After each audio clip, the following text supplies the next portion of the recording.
Hello and welcome to this week's weekly Shakeout of Paula's Run Club with me, Paula Radcliffe. And me, Christopher Thompson. And this is our chance to answer your questions, and it is brought to you and sponsored by High Five, the nutrition company that have all your needs covered from hydration to energy gels and to fueling.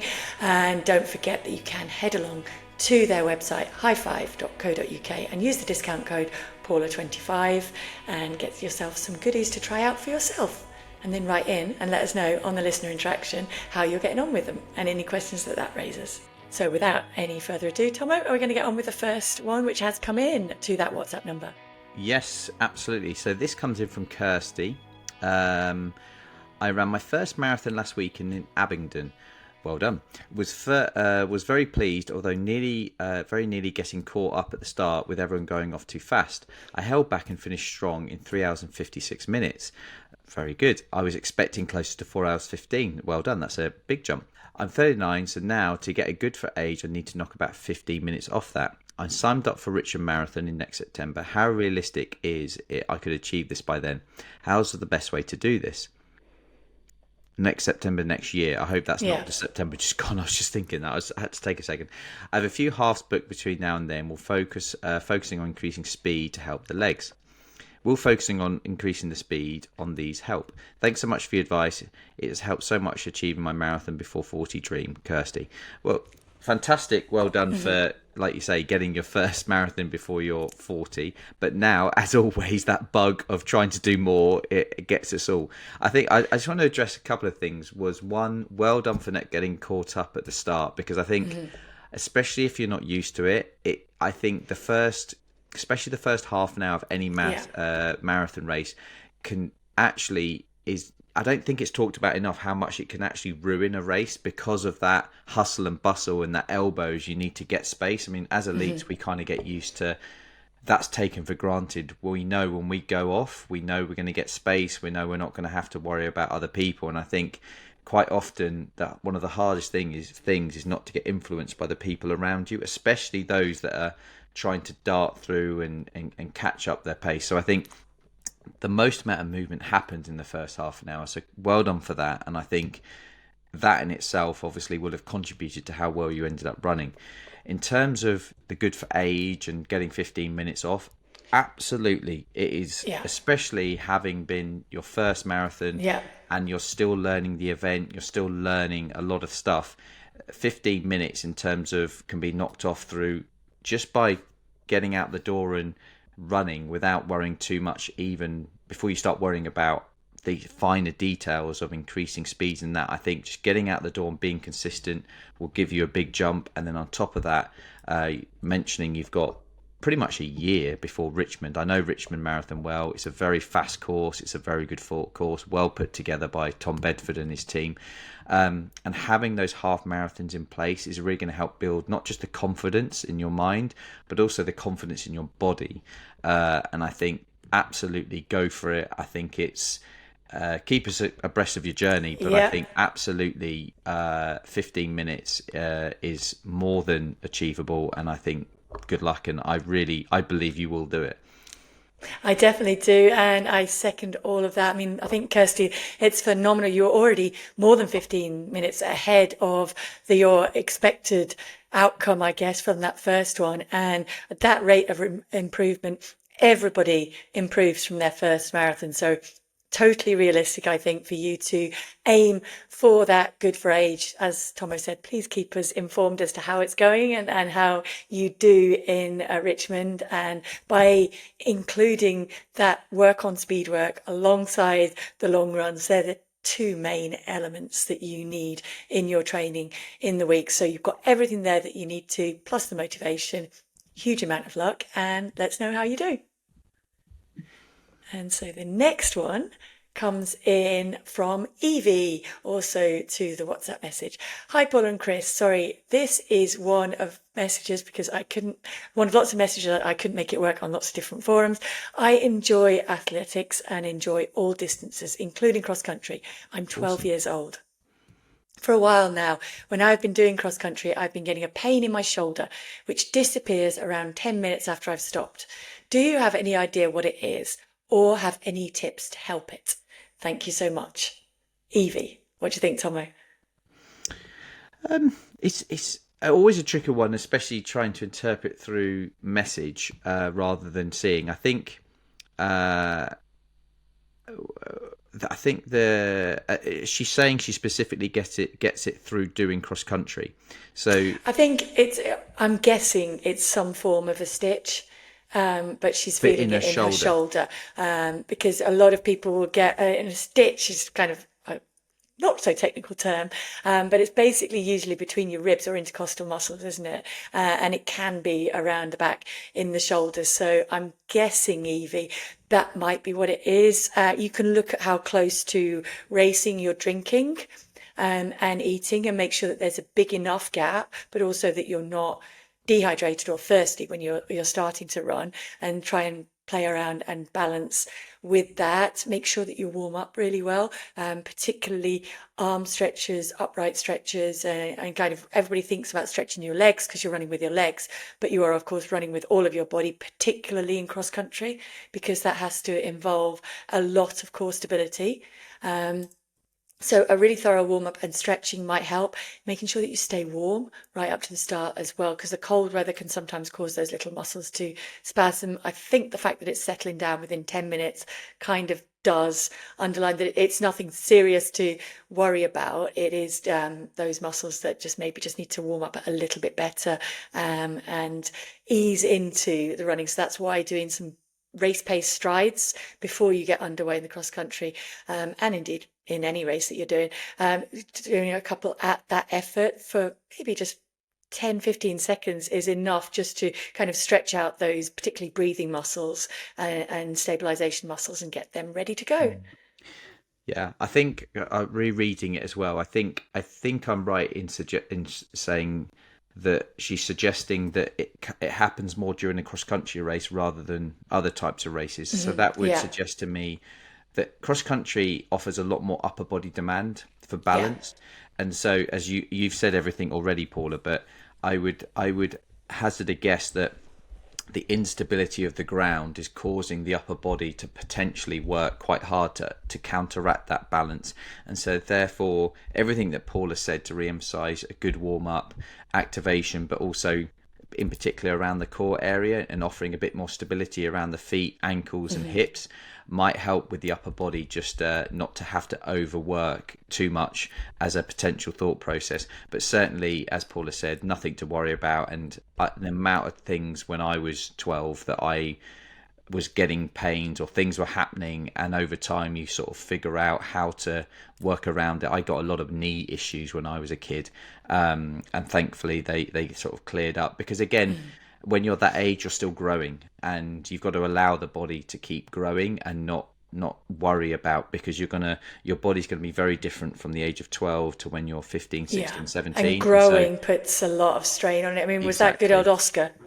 So again, Was that good old Oscar? was that good on Oscar? Sorry. Good old Oscar in your knees. Oh no, I don't, what was Sorry, what's that's the Oscar? play on words, because it's Osgood Schlatters, isn't it? The disease that Oh, I a don't lot of know. I did. kids get kind of from growing, and it causes that. But my Oh, son said to me, "What's Osgood got to do with it?" yeah, Because that's why you've thrown he me. thought it was Oscar. Okay. So, all right. So you thought there was a little person called Oscar in your knee? No, he did.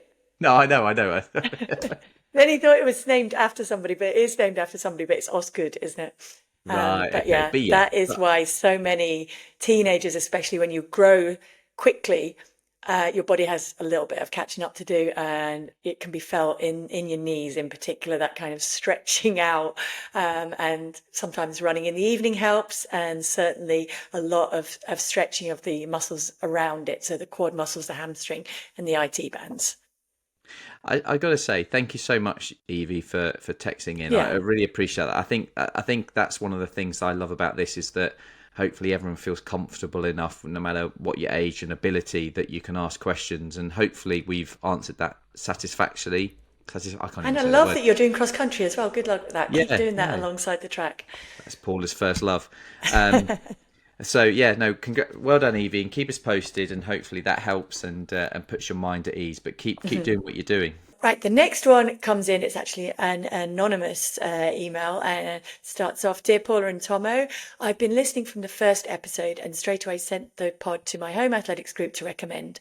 I've been injured the whole of 2025, so having the podcast has been a nice way of keeping myself in the loop of running and being educated for when I eventually get back. I love that attitude, by the way. You will get back.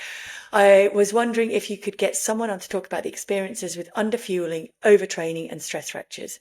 It feels a bit taboo to talk about, but I think it's really common. And I think a lot of people are in a position like mine where they're having to take time out from the sport that they love because of it and subsequent injuries. And if you have any advice for not being able to exercise much, worrying about your body image, I'm at Loughborough where everyone runs around like headless chickens. And I'm sure you're aware of the undertone that sets. This podcast makes me laugh a lot and reminds me of the lovely running community that I value so much. It is a great community. P.S. I ran the Brighton Marathon in 2024 and ran straight past Paula handing out medals at the end without realising it and was totally gutted.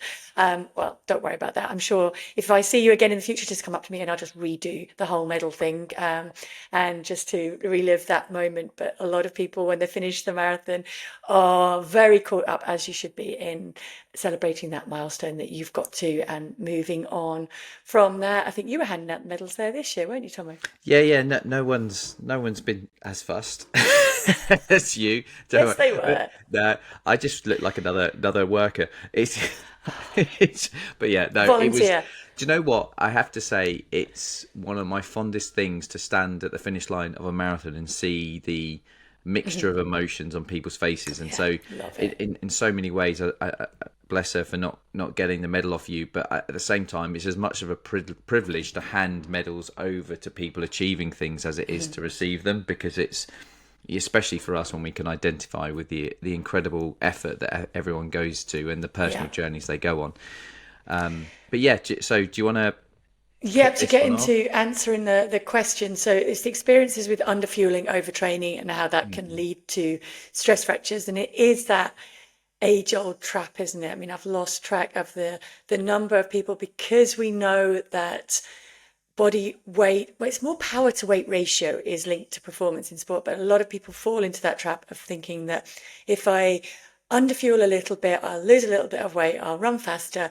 That is a very short-term way of thinking, unfortunately, and it can result in injuries and stress fractures because your body has to be fueled properly. And I think underlining that, looking at your body as a performing tool that enables you to perform at the top level and to achieve great things and to achieve the things that you're working towards, you have to respect it and to fuel it well, and to give it all that it needs in terms of fuel in order to be able for it to be able to give you what you want from it in terms of those performances. I think the good news here is that usually that is reversible, and you kind of realize with the first warning, and that's your body's way of warning you, hey, I'm not getting enough. I'm going to throw an injury at you. Please learn from this, and please make sure that you look after me a bit better in future. Won't mean, of course, that you won't pick up other injuries in the future. That does happen even when you're fueling your body well. But that first wake up call can be a big sign just to make sure that you are getting enough in. And if you're in a little bit of doubt as to that, go back and listen to the interview with Wendy Rogers. I think she was great in terms of giving us those signs of underfueling that you can pick up on and remedy it. Jake Smith is actually a good one to look at, isn't he, Tomo, in terms of saying somebody who said, yeah, okay, I did underfuel my body for a while. He's gone back and he's kind of rebuilt that, and he's rebuilding back to levels of performance now. And so it's not irreversible. Our bodies are amazing things, so look after them, give them that love and support and all the fuel that they need, and they will be able to rebuild and get you back running as soon as possible. And I think really, really valid point. Lean on the running community of your running club, the support of people around you.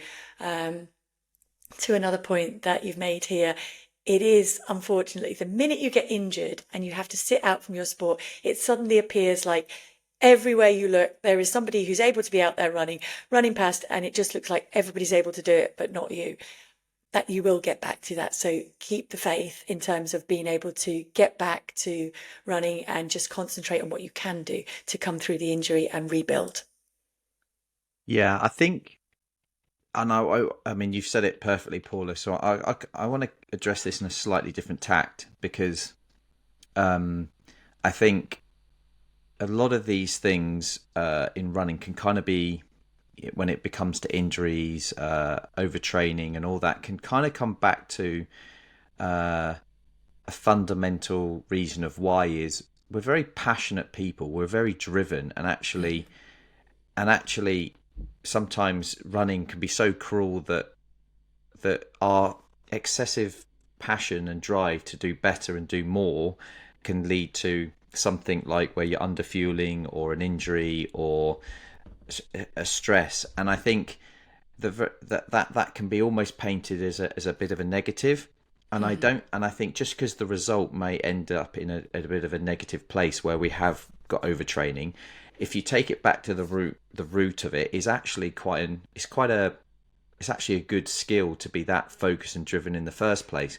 And for me, it's about almost refocusing the why into something that is actually going to help you not just get out the other side of it, but refocus it into be an excessive positive. So to give you an example of what I mean is, and I think a lot of boys have this, I have a very addictive personality, and that can obviously go down dangerous routes, but it can also go down very positive routes. And there was periods of my career where that addictive personality took me down the route where I underfueled and I didn't quite eat enough, and it led to injuries. And then I pulled that back, and it became something around, I became very, very addicted or focused, or I think the word what's his name, Steve Redgrave, used obsessed in a different way. And I think through your running career you're almost remodeling what I think are actually very strong good habits into being to get you the results you need. So things like this, I've always felt like you've mentioned Jake Smith, we get into these positions, I'd argue, for very useful reasons of passion and drive, and it's about pushing them into things which don't end up getting us into overtraining effect. I've gone down a slightly different tact here, but I'm very conscious that I don't like things being seen completely as a negative. I like to think, well, why have we done that? And the why is actually quite. And again, I'm sure you had this at times, Paula, where you regret an injury or something that's pulled you out of a race, and then you've gone away and you've won New York. And I think about times in my career when 2012 I broke my back, but my why was because I was so driven. And can I really beat myself up over being so driven? No, I just slightly got too driven. So I just need to pull it back a little bit. But it's that age-old thing, isn't it? That there's always something to learn. And usually we learn more from the harder times, the negative things, the things that society would say is a failure, we actually end up learning more from. So is it really a failure if you're learning those lessons and using those lessons in the future? So it's flipping it on its head a little bit like that, isn't it? It's just refocus. It's almost like, it's not the why is not necessarily the bad thing. It's just pulling it back a little bit and re-diverting some of the energy to be a bit more rounded is the best way I could sum it up. Definitely. So right, next one. You got this one, Simon? Oh yeah, sorry, From Simon. This comes in from Simon. Dear Paula and Tommy. Yeah, I love it. So I think he's probably just typed it too quickly. Just No, I love it. Y Listen, instead of an O, I hope he meant it, because I love little nicknames. I'm always up for a new nickname. I don't mind it. I'm not. I like that. It makes it feel more friendly. So dear Paula and Tommy, I have a question. I came to running late, and like a lot of people, I took up running during lockdown, successfully completing Couch to 5K. Thank you, Mark, producer. Having told myself all my life that I was not a runner, it's a joy to have found out I can enjoy running. My question is, I've just completed I assume that's Great South Run, not Great Scottish Run. It could be one of the great runs. It's GSR, so it's one of the two. I assume Great South Run, and I've been training since April after layoff recovering from a motorcycle accident early in the year. I'm due to run my first half marathon at the end of November, which is soon. Now, do I give myself a training break with a different focus for Christmas period, picking up the marathon training in the new year, aiming for London April, or do I continue with the distant work and build more slowly? Thank you very much in advance, and please keep up the good work, Paula. Well, Simon, I think first of all, congratulations on completing the Great, either the Great Scottish or the Great South, whichever it was. And yeah, things but hopefully are still going well for your first half marathon. I think after that, you absolutely give yourself a little break. It doesn't have to be a long one. I think just maybe even 10 days would give you a good platform to kind of recover from the training, recover and process the learning experiences of that first training cycle and of your first half marathon, and then to come back extra motivated, because what will happen in that break is that you'll miss running, and there'll be some days when you think, oh, maybe I could just sneak it down a little bit shorter. I would advise keeping it at that break. You can do other forms of exercise to keep yourself sane if you want during that period. You can go for walks, you can do biking, you can do any swimming forms of cross training to help with the recovery. But what it means is that you come back extra motivated just before Christmas, just in time to be able to build up the training through Christmas and enable you to enjoy that Christmas dinner, of course, which is one of the bonuses of going for a run on Christmas Day, I've always found. And then to start building towards London. And it also means that you're not on too long of a build towards London, because I think if you go upwards of certainly above 20 weeks, I would advise 16-week build up, and you can be running a little bit before that, but a 16-week serious build up, and not really much longer than that, to enable you to still be fresh, motivated and progressing come marathon day itself. What do you think, Tomo? Yeah, completely agree to that. Can I just say, Sherlock Tomo or Tommy has Yeah, worked out which one he did. Can you Scottish. figure out through that letter? I'll tell you that there's a clue in the letter as to whether he ran the Great South Run, the Great Scottish, and he says he's going to run his first half marathon at the end of November. Great Scottish is a half marathon. Great Oh, South Run is a 10 miler. So it was the Great South Run. see, I was looking at the Sherlock date, Tomo. because what date was the Great South Run then? Great South Run was the middle of October, or the 20 something of October. So But this email came in on the 21st of October. That's why I was 20th. going for the Scottish.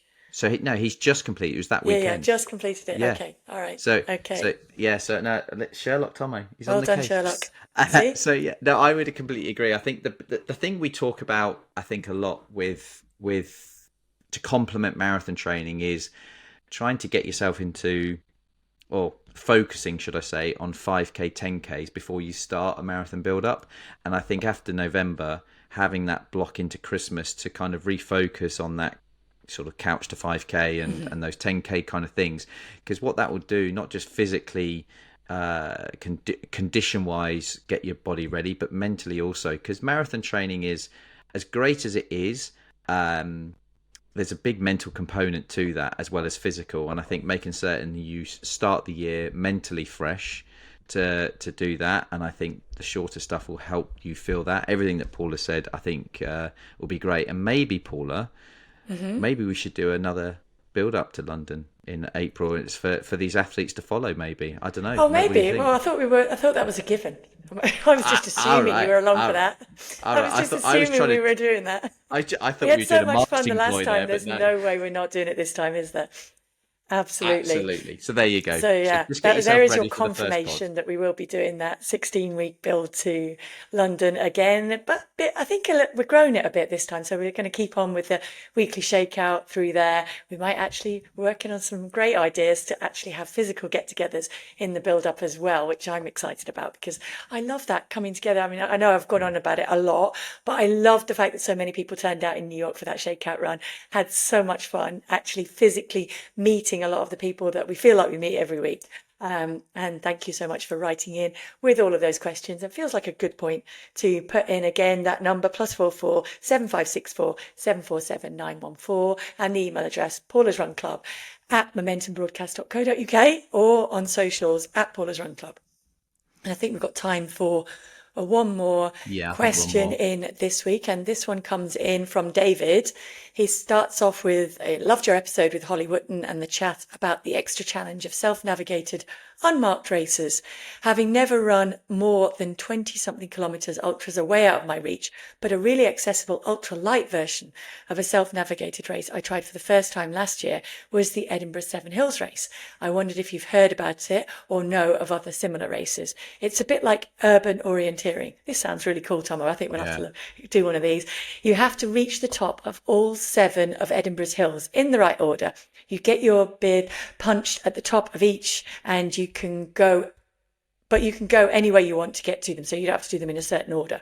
The race starts with hundreds of people piling down to Princes Street. It's not closed, from Carlton Hill, and usually ends up being about half marathon in length. Depends, of course, on the route that you pick. Fair bit of elevation, obviously, because we're going up the 7 hills, and has the advantage to the beginner that you can just tag along with people, or if you get really lost, you can even catch a bus. Is that allowed? This sounds like I think that's a joke. You can't surely get on the bus. You might as well take an e-scooter around then. No. Well, I'm disallowing the bus. Sorry, you have to run it.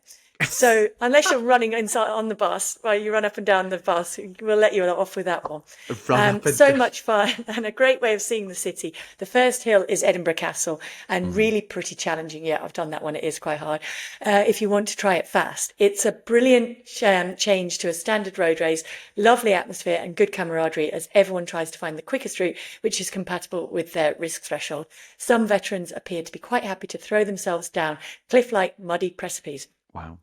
As an aside there, I remember when I was a kid and I went to Font for the first time, a guy called Keith Anderson, who actually made the world championship British team in Gothenburg for the marathon. And he'd started running at 40, and he threw himself down those hills in a way that terrified me. And so having run with Killian Jornet down one of those hills, not even down a footpath, I can totally empathise with David at his horror of seeing people just throw themselves off the side of a muddy hill and just trust that they're going to be okay once they get to the bottom. I actually saw him fall over, roll, and get back up again. Wow. Hugely impressive, but very scary as well. So I can totally agree with that, David. And David is already planning his next attempt, where he thinks he can take 15 minutes off his time just by not going the wrong way and probably not taking the bus as well. Or probably taking the bus. That might take a good bit of time off. Thoroughly recommended, and I would love to hear more about unusual races like this. Well, Tomo, the question in that, I think, is, have we ever done that? Yes. I would love to do something like that. Would you? I was going to say, yeah, I haven't done it. I haven't done the Edinburgh Seven Hills. I'd love to do it, though. I would love to. I haven't done it. Sorry, that was my yes to wanting to do it. Oh, right. Or something like that, because I think challenges like that are a great way to kind of see a different side to races and to the atmosphere, and to meet a whole different new community in there, as David talks about here. So I'm just not sure about the bus bit. The bus bit. Oh, bus. I thought you said buzz. I'm not sure about getting on a bus in a running race. Come on. No. So a race I heard. Do you know what? I need to Google it, and I saw a documentary on this, and it's a race. I think I'm right. It's a square in an American city. It might be Philadelphia or New York, and it's about an 800-meter square block, and basically it's. From memory, I'm going to look this up to confirm. I think it's a 7-day race, and it's whoever covers the most amount of ground in that time. And the whole thing. The documentary follows this guy who just running to him is completely meditative. He just goes into a zone, and he's a postman by trade, and it follows his journey through the race. And basically you pick when you sleep, you have and when you run and all that, and obviously your fueling strategies, and there's just people that are just, as you do a lap, you just get another sort of marker added to it. I need to look this up because I watched it. I watched it as a documentary when I was in America. I went to the cinema and watched it, and they did it's given a name. So, but just while you're looking it up, I'm going to set you another challenge as well, because I did realise that I have actually done something like this, and you're going to look up the name of it now. But it's something like a City X trail race or something. But I actually did it partnered with Crammy in Durham a couple of years ago. And you're given a challenge of like certain points that you have to get to. And at each point that you get to, there's a little quiz question you have to answer to do that. And you have to fit it all in as quickly as possible, go around the different checkpoints. You make your own route, and you get points, I think, for each question. So, of course, Crammy looks at the ones with the most points and says, right, we're going to those ones first. But yeah, it was a lot of fun, and I kind of let him decide the route because he's a bit bossy and things like that. But that was a lot of fun as well. Similar lines, but I guess with a bit more of a quiz element to it as well, in terms of picking up the points along the way. I think they were called X Trail Races or X Races or something. Yeah, that's the race. So I'm just checking the name of the documentary, and I think it's called 3,100 Run and Become. So the race is called Self Transcendence 3,100 miles. So where I got it, it's like my memory was wrong. Was it's not time? It's how long it takes you to complete this 3,100 mile race, and it's in New York City. And it's held between June and August at some point, and it's this block that's around. It is I can't see that it's about an 800-meter loop, and it's got the list of winners, and it's got 43. What's that in days? Is that 43 hours? No, that can't be. That's not 43 hours. How long is that? Yeah, I can't wait. Oh, so Wait a days. minute, Yeah, so they have to do 3,100 miles yeah. So around an the so 800-meter loop. yeah. So the winner last year did it in Okay, I don't want to 45 do this. days. 45 days, 12 hours and 28 minutes. Wow. 45 days, and that is the course record. So, like and this has been going on since 1997. A guy called Ed Kelly won it in 51 days, 2 hours and 9 minutes. Oh no, sorry, that was the. Hang on. And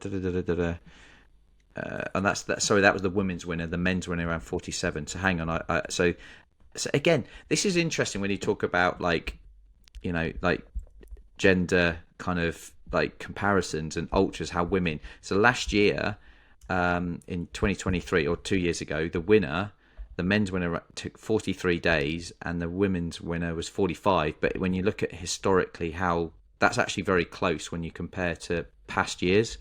There's been sort of, I don't think there's a year where the female's beaten.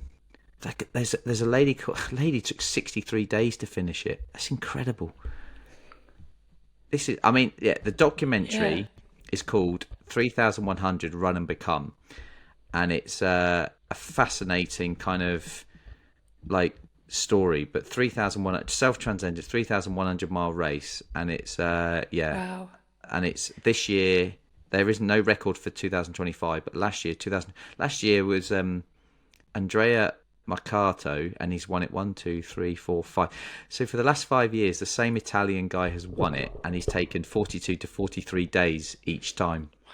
I mean, I'm phenomenally impressed, but I have to say that I'm more motivated to do something like the Seven Hills races. Or so I actually loved, so the challenge I looked at was the XO races. That's the word I was looking for. And it was part of the Durham City Run Festival that year and was a lot of fun. So I think races like that just put a little twist on it, don't they? That's what they're doing. And if you put enough of a twist and you've got enough time and mental fortitude to be able to do the 3,100 challenge and the self-transcendence, and that is phenomenal. If you have less time, then I would recommend doing something like, and I'm actually encouraged to do something like the Edinburgh Seven Hills Challenge. We might do that, Thomas, shall we?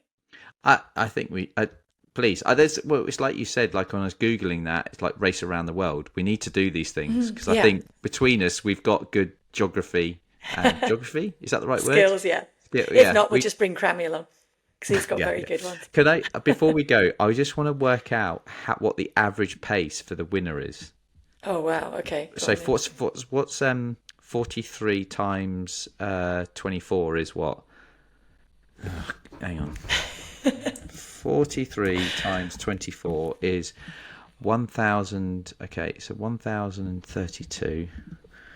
1,032. Impressed with that mental arithmetic there. That's hours, and then how many? No, I need to add two more, wasn't it? So it wasn't meant. I wrote it down.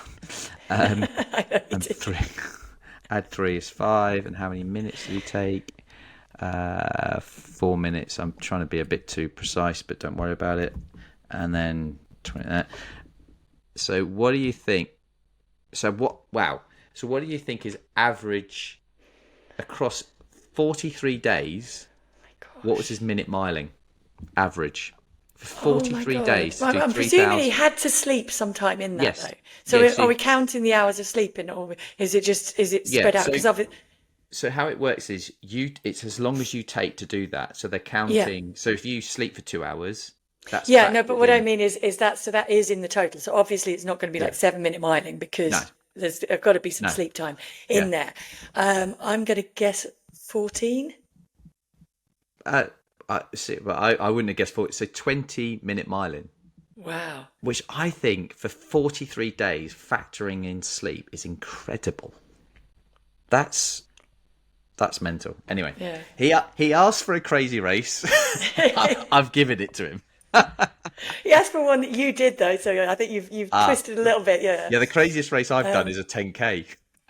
Oh, actually, the one is the Madrid 10K. Did you do that one? Oh yes, yeah. The New I Year actually one. loved that. I did finish with silly string foam actually in my face, because they're firing it at you up the closing bit. But yeah, Yeah. really good. So that's the New Year's Eve for San Silvestre one. Yes, yes. And it's phenomenal fun, actually, because everybody dresses up. And then, of course, as you're finishing, you go straight into the New Year's Eve party and welcoming in Yeah. the next New Year. So yeah, a lot of fun. I can thoroughly recommend that one. Yeah, no, definitely. We've gone slightly over, but hopefully We we have. can edit down.